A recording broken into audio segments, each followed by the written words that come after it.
Samsung Galaxy Mega 6.3 was presented in April along with another version at 5.8 inches with dual SIM.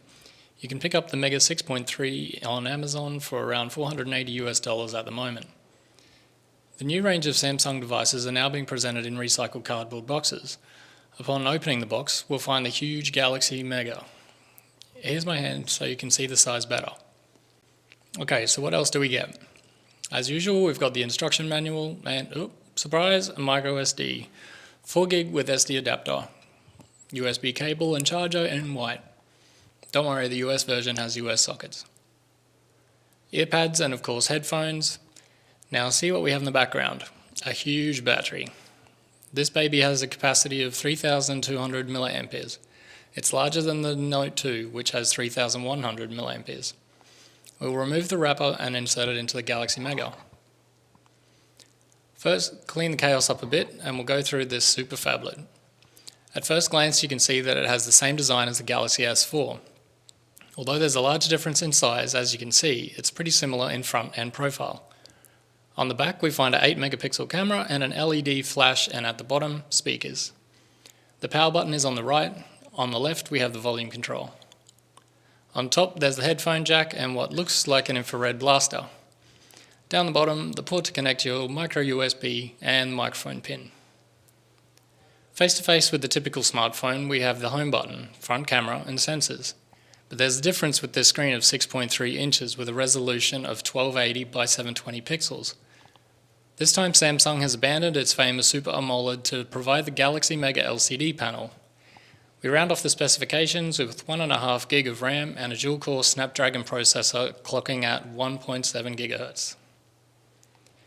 Open the battery cover and insert the battery. This is the LTE version, so we see GT-I9205.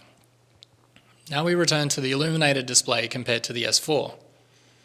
Let's walk through it to see if we have the same options as in the S4 software. I'll set up the phone first and be right back. Here we have the renowned Samsung home screen with TouchWiz user interface. We move through the screens without problems, but how about one-handed? It's impossible, or at least very difficult for me. When you open the settings, we find the same 4 tabs. In About Phone, we will discover the Mega 6.3 inches running Android 4.2.2 Jelly Bean, the latest release version of the operating system. In this device, we will also find AirView and Smart Stay. If we now turn to the Applications panel, as usual, we get some pre-installed like Flipboard and TripAdvisor. Now let's see what it's like opening our web browsing. The keyboard is huge. Let's see how it types. The keys are very responsive. AndroidPIT website opens smoothly. The pinch to zoom responds quickly. Viewing area is quite large, so these devices are ideal for reading. This is not a high-end smartphone, remember, but more mid-range, and as I mentioned before, has a resolution of 720 pixels with a density of 233 pixels per inch. Finally, let's check out the camera. I have here a fruit basket that will serve as a nice still life. When you open the camera application, we find the new interface with all shooting modes known from the S4, such as drama, sound, and shot, or draft. In short, we have a great mid-range smartphone with a glorious 6.3-inch screen at a price well under $500. The only question is it worth the bang for your buck?